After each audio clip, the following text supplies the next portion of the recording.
নমস্কাৰ আপোনালোক সকলোকে পুনৰবাৰ স্বাগতম জনাইছোঁ মজিদ বন্ধুসকল বলগতে চামক আজি সন্ধিয়াৰ 7টা গুৰুত্বপূৰ্ণ খবৰ। প্ৰথমটো খবৰ, ৰাজ্য কঁপাই যোৱা ধিংকাণ্ডৰ মূল অভিযুক্ত তফাজ্জুল ইছলামৰ মৃত্যু। পুখুৰীত পৰি মৃত্যু হৈছে তফাজ্জুল ইছলামৰ। আৰক্ষীয়ে লগত লৈ অভিযান চলাবলৈ যোৱাৰ সময়তে আৰক্ষীৰ হাতৰ পৰা পলাবলৈ চেষ্টা কৰি পুখুৰীত জাপ দিছিল তফাজ্জুল ইছলামে আৰু ঘটনাস্থলীত মৃত্যু হৈছে তফাজ্জুল ইছলামৰ। ৰাজ্য কঁপাই যোৱা ধিংকাণ্ডৰ মূল অভিযুক্ত তফাজ্জুল ইছলামৰ পুখুৰীত পৰি মৃত্যু। পুৱতি নিশা প্ৰায় 4 বজাত ঘটনাস্থলীলৈ তদন্তৰ বাবে লৈ যোৱা হৈছিল তফাজ্জুল ইছলামক আৰু তফাজ্জুলে আৰক্ষীৰ হাতৰ পৰা পলাবলৈ জাপ দিছিল ওচৰৰ পুখুৰী এটাত আৰু পুখুৰীৰ ভিতৰতে আত্মগোপন কৰিবলৈ বিচাৰিছিল তফাজ্জুলে। 2 ঘণ্টা সময় ধৰি চলা সন্ধানৰ পাছত পুৱা 6:30 উদ্ধাৰ হয় তফাজ্জুলৰ মৃতদেহ। এই কথা জনাইছে তদন্তকাৰী আৰক্ষী বিষয়াই। পৰৱৰ্তী খবৰ, তফাজ্জুল ইছলামক জানাজাৰ বাবে স্থান নিদিয়ে গাঁওবাসীয়ে। গাঁওবাসীয়ে এঘৰীয়া কৰিলে ধিংকাণ্ডৰ মূল অভিযুক্ত তফাজ্জুলৰ পৰিয়ালক। সমগ্ৰ ঘটনাক লৈ লজ্জিত ধিঙৰ বৰভেটি গাঁৱৰ ৰাইজ। তফাজ্জুল ইছলামক জানাজাৰ বাবে স্থান নিদিয়ে গাঁওবাসীয়ে। গাঁওবাসীয়ে এঘৰীয়া কৰিলে ধিংকাণ্ডৰ মূল অভিযুক্ত তফাজ্জুলৰ পৰিয়ালক। তফাজ্জুলৰ জানাজা নকৰাৰ সিদ্ধান্ত গাঁওবাসী ৰাইজৰ। কবৰস্থানত জানাজা কৰিবলৈ নিদিয়ে তফাজ্জুলৰ। তফাজ্জুলৰ কাণ্ডত লজ্জিত ধিঙৰ বৰভেটি গাঁৱৰ ৰাইজ। উল্লেখযোগ্য যে আজি পুৱতি নিশা মৃত্যু হৈছিল ধিংকাণ্ডৰ মূল অভিযুক্ত তফাজ্জুলৰ। আৰক্ষীৰ জিম্মাৰ পৰা পলাবলৈ লওঁতেই পুখুৰীত পৰি মৃত্যু হয় তফাজ্জুলৰ। পৰৱৰ্তী খবৰ, ধিংকাণ্ডই ৰাজ্য জোকাৰি যোৱাৰ সময়তে যুৱতীৰ শালীনতা হানি কৰা এজনক এনকাউণ্টাৰ আৰক্ষীৰ। মিৰাজ আলী নামৰ এগৰাকী পাখণ্ডক এনকাউণ্টাৰ অসম আৰক্ষীৰ। সান্ধ্য ভ্ৰমণলৈ ওলোৱা যুৱতীৰ শালীনতা হানি কৰিছিল এইগৰাকী মিৰাজে। যুৱতীৰ শালীনতা হানি কৰা এজনক এনকাউণ্টাৰ আৰক্ষীৰ। মিৰাজ আলী নামৰ এটা পাখণ্ডক এনকাউণ্টাৰ অসম আৰক্ষীৰ।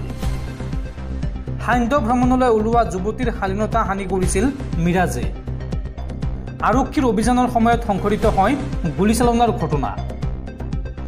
ভৰিত গুলী লাগি আহত হৈছে মিৰাজ আলী। তেজপুৰত সংঘটিত হৈছে এই ঘটনা। তেজপুৰৰ অম্বিকাগিৰি নগৰৰ ৰাজপথত সংঘটিত হৈছিল এই কুকাণ্ড। দৰ্শকসকল আৰু বহুতো গুৰুত্বপূৰ্ণ খবৰ আছে।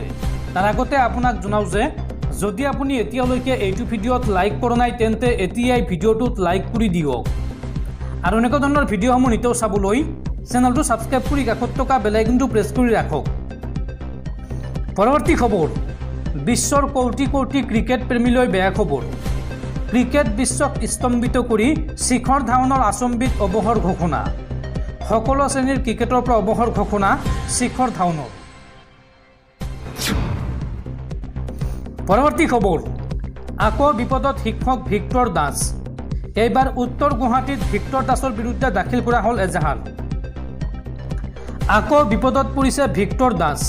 সামাজিক মাধ্যমত মুখ্যমন্ত্ৰী হিমন্ত বিশ্ব শৰ্মাক অশ্ৰাব্য ভাষাৰে গৰিহণা দিয়াৰ অভিযোগত ভিক্টৰ দাসৰ বিৰুদ্ধে উত্তৰ গুৱাহাটীত দাখিল কৰা হৈছে এজাহাৰ।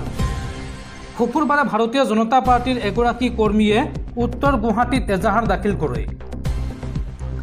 এজাহাৰত অভিযোগকাৰীয়ে ভিক্টৰ দাসক শীঘ্ৰেই গ্ৰেপ্তাৰ কৰি তেওঁৰ বিৰুদ্ধে বিহিত ব্যৱস্থা গ্ৰহণৰ আহ্বান জনায়। উল্লেখযোগ্য যে ভিক্টৰ দাসে ছ'চিয়েল মিডিয়াত প্ৰকাশ কৰা এটা ভিডিঅ'ত মুছলমান ধৰ্মৰ এটা টুপি পিন্ধি আছিল আৰু মুখ্যমন্ত্ৰীক আক্ৰমণৰ লক্ষ্য কৰি লৈছিল। ভিক্টৰ দাসে অভিযোগ কৰিছিল হিমন্ত বিশ্ব শৰ্মাৰ চৰকাৰে হিন্দুত্ববাদ প্ৰচাৰ কৰাৰ বাবে ভিক্টৰ দাসে ধৰ্ম সলনি কৰি ভিক্টৰ দাসৰ পৰা ভিক্টৰ খান হৈছে। ভিক্টৰ দাসে কৈছিল যে আপুনি মোক আজি এই টুপি পিন্ধা দেখিছে। হিমন্ত বিশ্ব শৰ্মাই এই সময়ত নিজৰ স্বাৰ্থৰ বাবে এই টুপি পিন্ধিছিল আৰু মোৰ কোনো উদ্দেশ্য বা কোনো ৰাজনৈতিক উচ্চাকাংক্ষা নাই, এই মন্তব্য কৰিছিল ভিক্টৰ দাসে। এইদৰে মুখ্যমন্ত্ৰীক আক্ৰমণ কৰাৰ পিছতে ৰাজ্যৰ ভিন্ন প্ৰান্তত ভিক্টৰ দাসৰ বিৰুদ্ধে ৰুজু কৰা হৈছে গোচৰ। পৰৱৰ্তী খবৰ, ধিংকাণ্ডৰ মাজতে ৰাজ্যত ইটোৰ পিছত সিটো জঘন্য ঘটনা। এইবাৰ মোমায়েকৰ কামনাৰ বলি হ'ল 13 বছৰীয়া ভাগিনীয়েক। ঘটনাৰ পিছতে পলায়ন এইগৰাকী ৰঞ্জিত বড়োৰ। ধিংকাণ্ডৰ মাজতে ৰাজ্যত ইটোৰ পিছত সিটো জঘন্য ঘটনা। এইবাৰ মমায়েকৰ কামনাৰ বলি হ'ল 13 বছৰীয়া ভাগিনীয়েক। ভাগিনীয়েকক যৌন শোষণ চলাই পলায়ন ৰঞ্জিত বড়োৰ। ভয় ভাবুকি দি ৰঞ্জিত বড়োৱে ভাগিনীয়েকৰ লগত কৰিছিল কুকাণ্ড। আৰু লম্পট ৰঞ্জিত বড়োক বিচাৰি আৰক্ষীৰ অভিযান আৰম্ভ। বাক্সাৰ মুছলপুৰত সংঘটিত হৈছে এই জঘন্য ঘটনা। পৰৱৰ্তী খবৰ। আজি মহাপুৰুষ শ্ৰী শ্ৰী মাধৱদেৱৰ 428 সংখ্যক তিৰোভাৱ তিথি। ভক্তিৰসত বিলীন ভকত বৈষ্ণৱ। আজি মহাপুৰুষ শ্ৰী শ্ৰী মাধৱদেৱৰ 428 সংখ্যক তিৰোভাৱ তিথি। মহাপুৰুষ শ্ৰীমন্ত শংকৰদেৱৰ অন্যতম প্ৰিয় শিষ্য শ্ৰী শ্ৰী মাধৱদেৱৰ তিৰোভাৱ তিথিত ৰাজ্যৰ প্ৰতিখন সত্ৰ নামঘৰৰ লগতে ৰাজ্যবাসীয়ে আজি মহাপুৰুষগৰাকীক শ্ৰদ্ধাৰে সুঁৱৰিছে। মহাপুৰুষগৰাকীৰ তিৰোভাৱ তিথি উপলক্ষে ৰাজ্যৰ উজনিৰ পৰা নামনিলৈ হৰিনামৰ ধ্বনিৰে মুখৰিত হৈ পৰিছে সত্ৰ নামঘৰসমূহ। সেইদৰে ভক্তিৰসত বিলীন হৈ পৰিছে ভকত বৈষ্ণৱসকল। অসমীয়া সমাজ জীৱনত গুৰু শিষ্যৰ সম্বন্ধক এক নতুন মাত্ৰা প্ৰদান কৰি গুৰু শিষ্যৰ মণিকাঞ্চন সংযোগৰ ঐতিহাসিক গাথাৰে অনাদিকাললৈ খ্যাতি ৰাখি থৈ যোৱা মহাপুৰুষজনাৰ জীৱন আছিল সাধনা আৰু সৃষ্টিৰ এক অপূৰ্ব সমাহাৰ।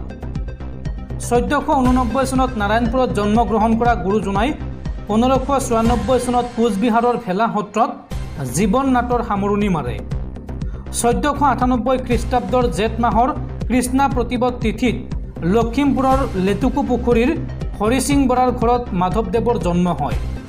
মাধৱদেৱৰ পিতৃৰ নাম গোবিন্দগিৰি আৰু মাতৃৰ নাম আছিল মনোৰমা আই।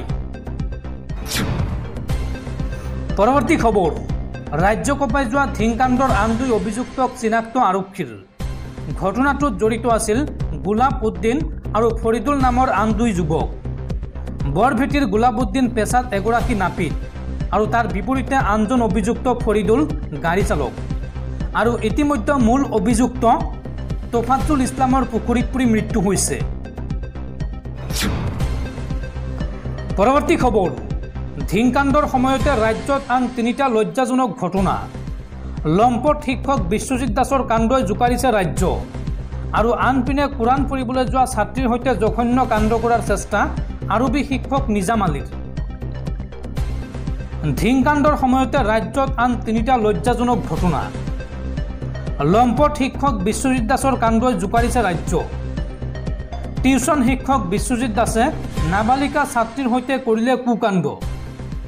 টিউচন পঢ়োৱাৰ সুযোগত নাবালিকা ছাত্ৰীৰ সৈতে কৰিলে অপকৰ্ম। আৰু ইতিমধ্যে হোজাই আৰক্ষীয়ে গ্ৰেপ্তাৰ কৰিছে লম্পট শিক্ষক বিশ্বজিৎ দাসক।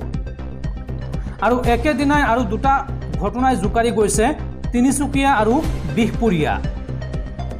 তিনিচুকীয়া শ্ৰীপুৰীয়াত 7 বছৰীয়া এগৰাকী শিশুক যৌন নিৰ্যাতনৰ অপচেষ্টা। চকলেটৰ প্ৰলোভনেৰে জন হালৈ নামৰ এগৰাকী পাখণ্ডই এই দুষ্কাৰ্য সংঘটিত কৰে। আৰু আৰক্ষী অহাৰ উমান পাই পলায়ন কৰে অভিযুক্ত জন হালৈয়ে। আনপিনে কোৰাণ পঢ়িবলৈ যোৱা ছাত্ৰীৰ সৈতে জঘন্য কাণ্ড কৰাৰ চেষ্টা এগৰাকী ব্যক্তিৰ। ধৰ্মীয় শিক্ষক নিজাম আলীৰ বিৰুদ্ধে এই ভয়ংকৰ অভিযোগ উত্থাপন হৈছে।